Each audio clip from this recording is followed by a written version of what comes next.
Hai guys, kembali lagi bersama saya di Desain bersama Jocelyn. Hari ini kita berada di luar karena hari ini aku ingin ajak kalian jalan-jalan in one of the most important place that has made me an interior designer today, which is my design school, Raffles Institute of Higher Education. So today, instead of just showing you guys around my school, I'm also going to be walking you through one by one of the space in the school, and I'm also going to be showing you sebenarnya diperlukan harga berapa untuk bisa sekolah desain di Singapura. And also, I'm going to tell you guys sebenarnya bener nggak sih gosip yang mengatakan bahwa Raffles adalah sekolah desain paling mahal di Singapura. If you guys are interested, please keep on watching. So, before we start, if you guys are first timer here, I'm Jocelyn Winata and I am an interior designer that is currently working in an F&B firm in Singapore. Dan hari ini aku ingin menunjukkan ke kalian how does a design school look like. So, let's check it out.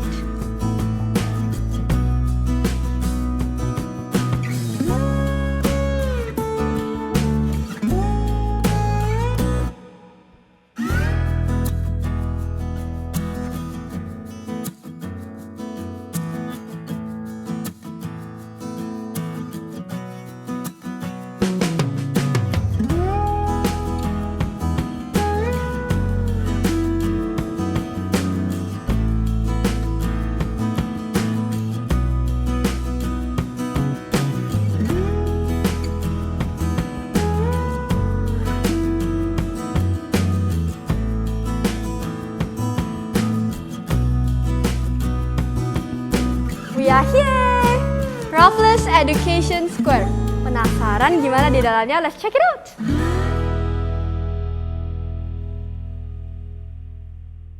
Karena ini adalah masa COVID, remember setiap kemana-mana harus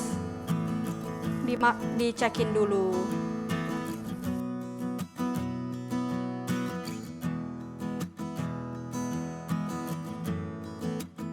Jadi karena dia adalah masalah COVID dan harus ada temperature check, di sekolah kita ada yang namanya alat untuk merekam temperatur kita. So, we need to check it first. 36.8. I am normal.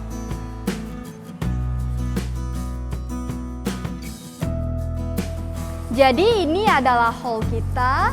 This is called Raffles Concierge. Welcome. Jadi if you can see ya, banyak banget produk atau karya-karya murid yang di-exhibit di sini.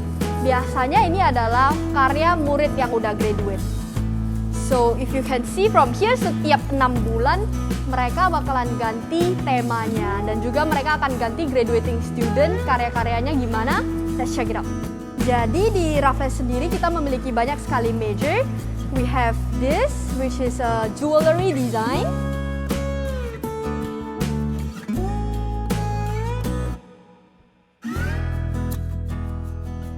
Ini fashion business, di mana mereka akan exhibit apa saja sih karya mereka dan boardnya di sini. And we have also fashion marketing.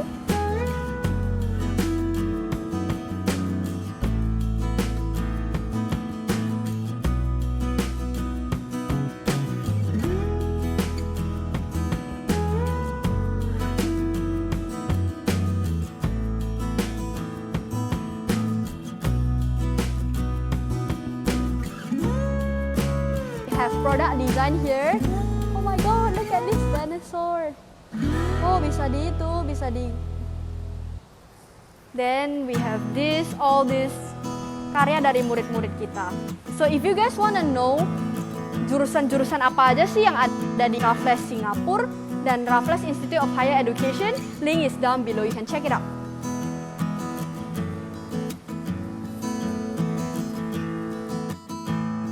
Dan ini adalah jurusan fashion design. Catwalk.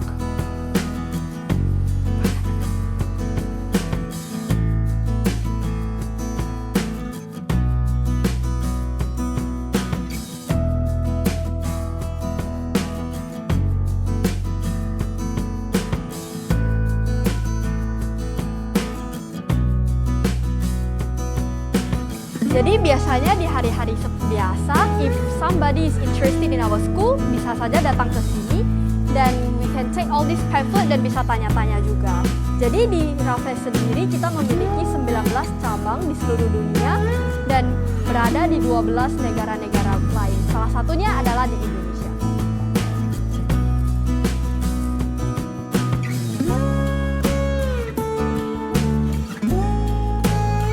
Jadi di Raffles sendiri kita menang Top Brand 2018, kita juga menang Top Brand of the Year 2 kali, dan a lot of other awards as well.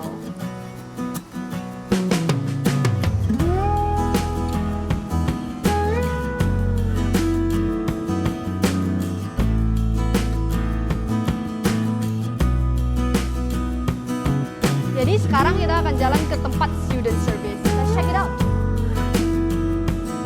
Jadi di hallway-hallwaynya sendiri kita mengeksibit karya-karya murid kita seperti lighting designer kita,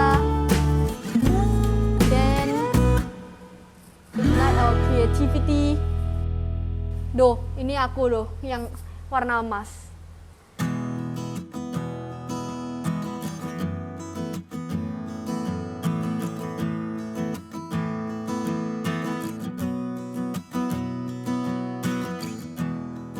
So here we are in the Student Service Center. Biasanya kalau hari biasa, karena hari ini hari Sabtu, biasanya ada staff di sini. Dan para murid seperti kita will come here untuk ngomelin gurunya. No, just kidding. It's actually biasanya kalau kita ada masalah-masalah tertentu atau tidak paham dengan regulation of the school, we'll come here and we will ask about our further studies. Mau bayar uang sekolah juga di sini. Dan juga kalau biasanya dipanggil warning karena nggak datang ke sekolah atau bolos juga akan di sini. Ketahuan banget ya, aku banyak bolos.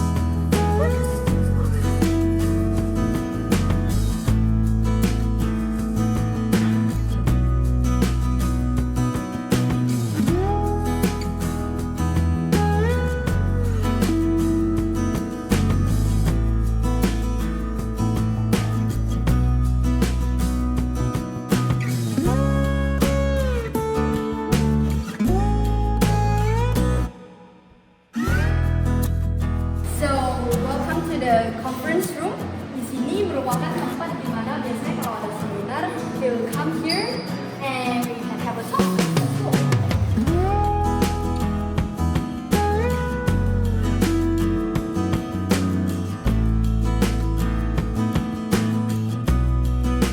So this is our conference room. Biasanya tempat ini adalah di mana sekolah kita menyelenggarakan seminar-seminar dan talk dari profesional sesuai dengan industri kita, dan kita di-invite ke sini networking juga untuk belajar bagaimana cara bersosialisasi dengan orang-orang yang memang sudah berada di industri ini dan juga bisa menambah pengetahuan. So, let's go!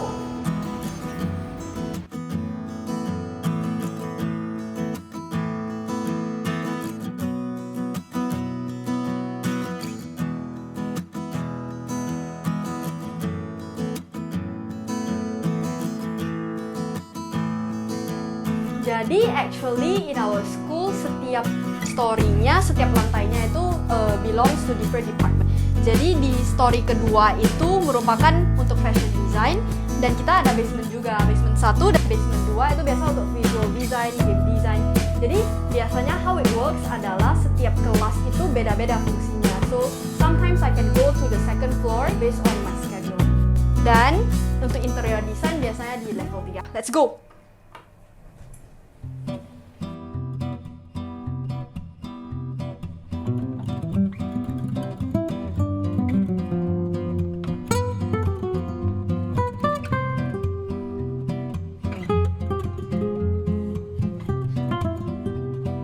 Jadi ini adalah ruang guru di mana biasanya kalau kita ada queries, kita datang ke sini. So I'm going to show you how it works. Let's go. Jadi biasanya kalau kita ada pertanyaan dan urgent, kita bakalan telepon gurunya, nengoknya dari sini, terus kita tekan-tekan, terus gurunya bakalan denger, terus kita bilang, hello, can I speak to someone? Terus kita tutup. Dan biasa kita tunggu di sini. dan lecturernya di sini, jadi kita konsultasi. But most of the time, I would say karena Raffles sekolahnya, gurunya juga quite peduli dengan the students. Biasanya guru-gurunya yang akan datang ke kelas dan kita bisa arrange the schedule with the teacher for reviewing time. Okay, let's go.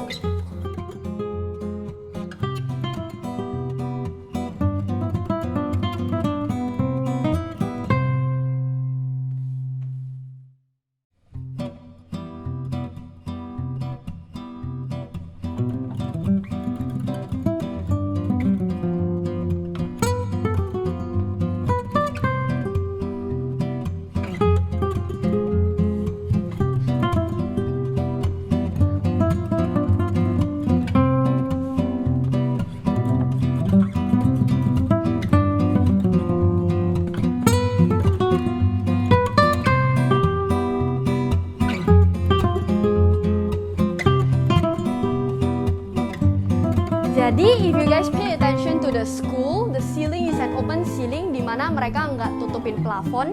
It's a very raw open ceiling dan desainnya juga sangat raw, sangat industrial. Why? Because this is a design school. Prioritasnya harus kepada karya-karya murid. It's not the building. So, that's the reason why the school is quite simple. And this is my former design studio class. Let's go. Oh my god, the smell. The most fascinating thing about this classroom is the smell. Kayak wanginya wangi masa lalu. Jadi biasanya kalau kita udah masuk, udah jamnya ya, we have the card. Sekarang aku udah nggak ada karena udah dibalikin. Biasanya kita tap dan bakalan face recognition-nya. Jadi ini yang menunjukkan kalau kita attend the class. Jadi kita nggak bisa hanya bolos dengan card tap. In our class dibagi menjadi 2 part. Jadi part ini biasanya di mana kalau dosennya ada lecture, ada projector, kita biasanya belajarnya di sini.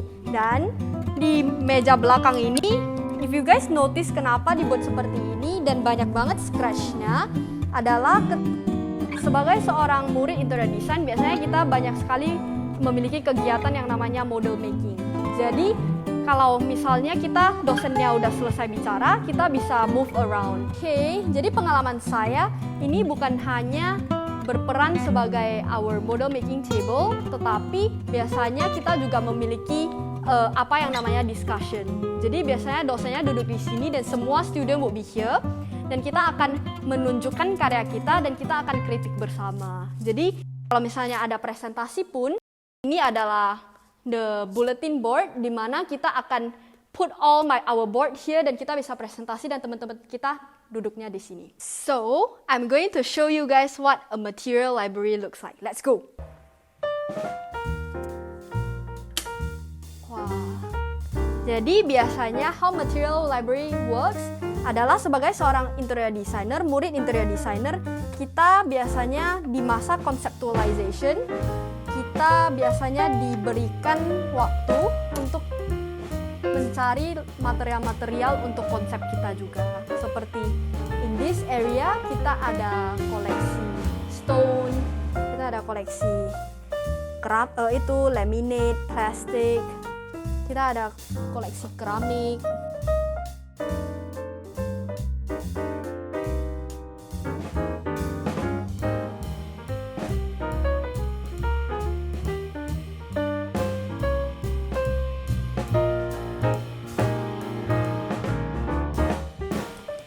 Fabric kita leather. It's not only fashion designer that needs to deal with fabric. Interior designer also. Ini adalah fabricnya. Different kind of fabric and another type of laminates.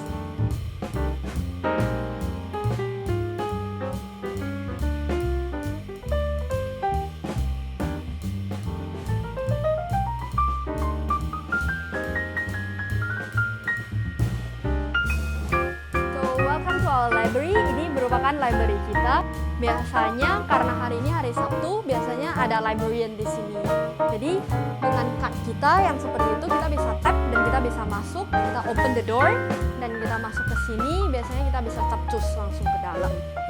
Karena masalah COVID ya, let's sanitize our hands regularly. Buku-buku ini fashion design bisa dilihat di sana. Ini juga kumpulan skripsi. Jadi kemarin ya pas tahun terakhir aku kesini, di term pertama itu cari topik. Then it's a very the hardest part. Kalau bagi kalian yang tahu untuk skripsi cari topik itu hal yang paling tough. Jadi what we do, actually we come here, kita browsing semua karya para murid yang dulu, dan kita referensi dari sini. They keep it all record here.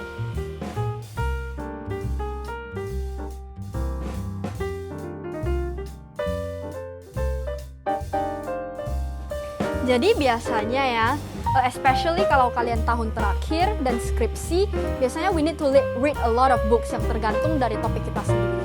Jadi instead of going to National Library yang di Singapura yang lebih lengkap, kita bisa start from here. Jadi kita bisa memilih sesuai dengan topik kita, maybe sustainable or innovative, flexible, bisa pilihnya dari sini. Jadi biasanya, especially kalau mau buat report, di sekolah kita juga disediakan namanya jasa untuk mengecek bahasa Inggris kita dan grammar kita. Dan juga punctuation and everything, biasanya kita bisa yang namanya arrange schedule dengan English teacher kita, dan kita bisa konsultasi di sini. Especially for the final major project skripsi aku, we usually set schedule biasanya 1 bulan sekali untuk ngecek proses kita dan Inggris kita gimana. Belakang sebenarnya juga ada tempat untuk belajar. So here we go, our library. Jadi di sana juga disediakan tempat untuk kalau misalnya kalian lupa untuk mengambil komputer, kalian juga bisa pakai jasa itu komputer. Dan ini buku-bukunya. We have this designer light from Raffles. Dan biasanya kalau misalnya kita mau copy ya, karena kita ada student card, kita juga ada yang namanya library card. Jadi kita bisa masukin uang di library cardnya, kita tinggal masukin ke slotnya, dan kita bisa klik-klik, saldonya itu dikurangi dari sana. Jadi kita bisa langsung print. Jadi usually biasanya kalau untuk sebagai design students, karena kita jadwalnya sangat pack ya, so it's really helpful kalau kita bisa kerjain PR yang sama temen. Jadi sama-sama bisa memotivasi satu sama lain. Dan especially because this is Singapore, dan biasanya kalau murid-murid internasional seperti kita biasanya cenderung kos di rumah orang. Dan kalau misalnya kosnya tempatnya kecil atau kosnya kita cuma kos 1 room, biasanya kita bisa memakai tempat ini untuk belajar bersama.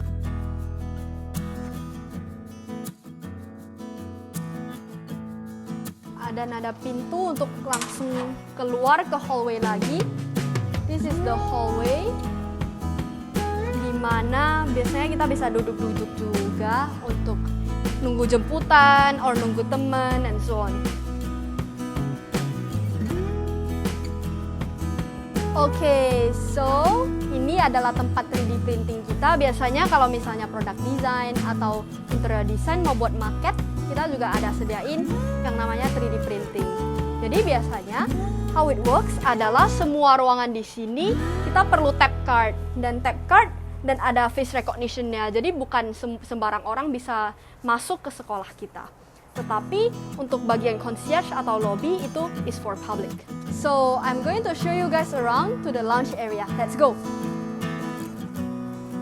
Jadi alasan curtain ini kenapa? Karena orientasi mataharinya ya, kalau bisa siang, karena kita memerlukan face recognition juga di sini. Biasanya kalau mataharinya terlalu terik nggak bisa scan, jadi makanya kita harus tutup ini.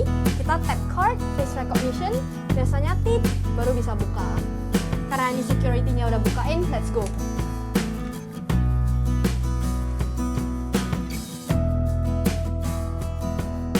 Welcome to the lounge area.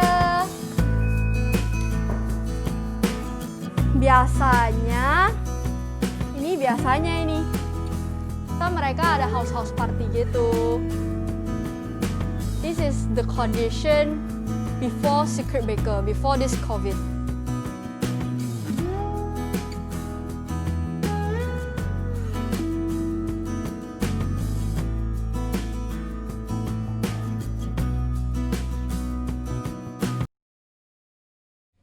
Lalu pertanyaan yang kedua nih, dengar-dengar Raffles tuh one of the top 3 di bidang desain, bener nggak sih? Gimana nih? Pertanyaan yang paling ditunggu-tunggu nih sama semua orang. Apa itu tuh? Bener nggak sih, Raffles tuh sekolah paling mahal di Singapura untuk bidang desain nih? Wow, soal harga ya.